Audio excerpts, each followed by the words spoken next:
Vox Box Star Wars Comic Book Podcast, Episode 16. Domo Arigato, Mr. Roboto. What is thy bidding, my master? There is great disturbance in the fort.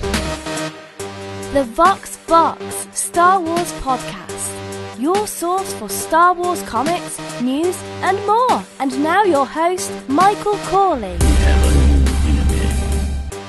Welcome back to Vox Box Star Wars Comic Book Podcast. I'm your host, Michael Corley. Thank you so much for tuning in. Today we are covering Star Wars number 16. It is titled The Hunter. We open with a man who looks like a man's man.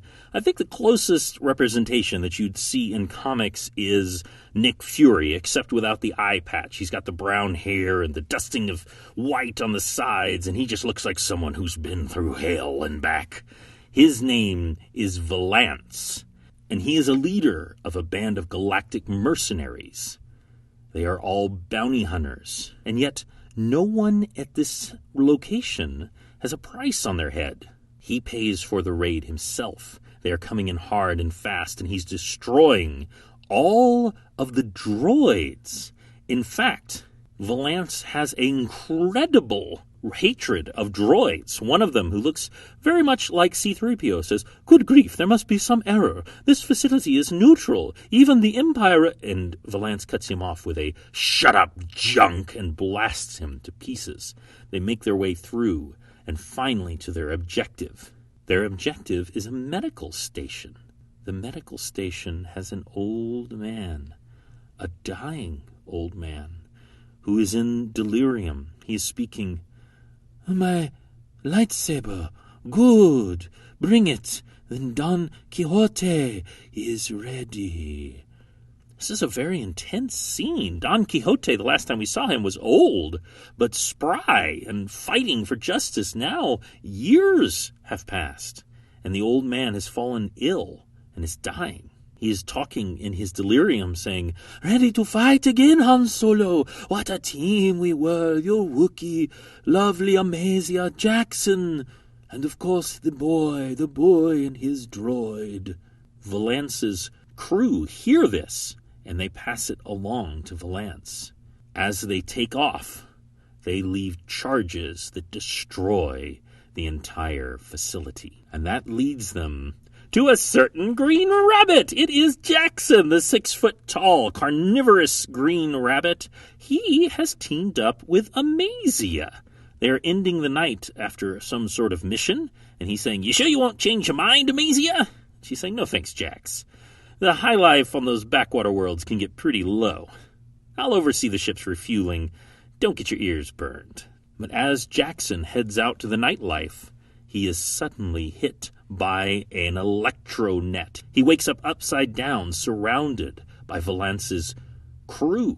They have wrapped a small metallic device around his ear called an agony inducer, and they are beginning to torture him for information. Jackson, even though he's in incredible pain and screaming, he is saying, "Blow it out, you retros!" He will not talk. They are going to torture him to death, and that's when suddenly one of them is shot by Amazia. She changed her mind and was going to come hang out with Jackson after all, as one of the main reasons that she was recruited with Han Solo's group originally is that she is an amazing shot. And the narrator says the one-time member of the infamous Black Hole Gang is perfectly able to back up all she says, and she kills all of them with an amazing shot of blaster fire. They realize too late, however, that one of the gang has survived and he gets away.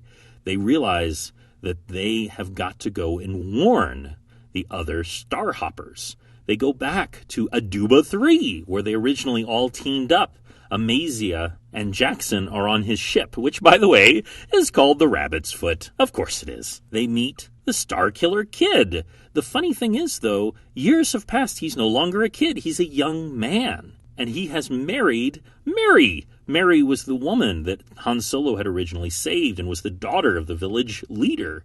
And she is expecting her first child. They've settled down happily as farmers, which is originally what they were supposed to be. It was just Aragontis who was threatening all of their livelihoods. We see Valance and his crew flying into the Aduba system, and he's flashing back. He's remembering when he was serving the Empire in an outworld skirmish. He was a stormtrooper, and he was serving the Empire faithfully when a rebel torpedo crashed down. He survived the blast, but by a margin so narrow that the Imperials at the medical station left him to die. He survived, but at a price that made sure he would never be with the Empire again, and we'll find out more about that later. He's looking over transmissions that he had acquired from the Empire, probably not legally, and he's put together a story of Han Solo, Chewbacca, Leia, and Luke Skywalker, and how they had fought against Darth Vader with the help of Obi-Wan,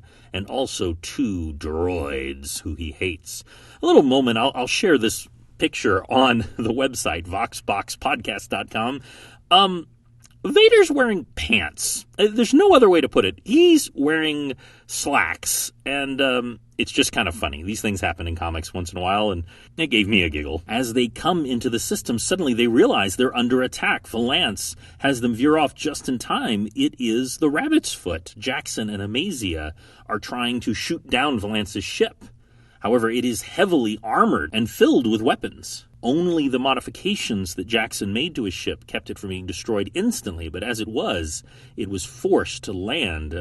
More of a crash, really. Valance and his men are coming after them. Amazia and Jackson are firing to keep them at bay. In the weeds, we see the Starkiller Kid, and he fires a blaster up into the sky. He's thinking about how Han and Chewbacca taught them how to fight non-conventionally. And that's when the men of Valance are run over by a stampede of bantha. We actually saw in the older issues that was one of the things the farmers here raised were banthas. And he knew exactly how to cause them to stampede. It is running over several of Valance's men are no more. One of the men has gotten up only to be blasted by Amazia. This, however, has distracted them long enough that Valance is trying to escape. But before he can get back to his ship, the Starkiller Kid, Amazia, and Jackson corner him, blocking his path. And that's when he realizes this is not Luke Skywalker. Remember that one of the reasons Han Solo allowed such a young boy at the time to join his group is he reminded him so much of Luke Skywalker. But this isn't Luke Skywalker. He's furious. His whole plan was to find Luke Skywalker. And he realizes that all of this was for nothing. All of the expense of his mission and all of the men that he lost, it was all for nothing. And that means it's time for dramatic reenactment. You're the boy who fought in Han Solo's group here? But you're not the one in the Death Star's transmission tape. After the wrong boy? Between my obsession and the crew's greed, we did all this for nothing?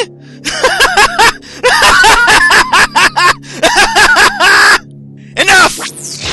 Solo's droid-loving young companion is somewhere in this galaxy, and you 3 won't stand between me and finding him! That simply chilling reading of The Hunter Valance was by Dan White. He's the 3rd host on the Expanded Fandomverse podcast. Did you hear how much anger he put into that? Wow! I'm not surprised because Dan is also a musician and an actor who just finished a short film that he's making, and it's going through the festival rounds. That doesn't surprise me a bit. You can find Dan and the rest of his cohorts at expandedfandomverse.com. Thanks, Dan. That's when Valance does the last thing any of them expect. He holds out his left hand and fires an energy blast out of it like he's some kind of superhero. They are all caught by surprise, and only Jackson's quick reflexes as a lepus allows them to escape. He makes his way back to his ship and blasts away. The Starkiller Kid is saying, I'm not exactly sure what happened, but it seems like it's over. Amazia is saying, for us, but for Han and his friends with the droids, I wonder. And as we see Valance alone on his ship, he's thinking to himself, I underestimated them. Should never have had to use the arm, but I did swiftly. My secret should still be safe. And he reaches up and pulls off his face. The narrator says, living with the fact that at the Telos 4 medical station, half of his body was replaced with cybernetic parts.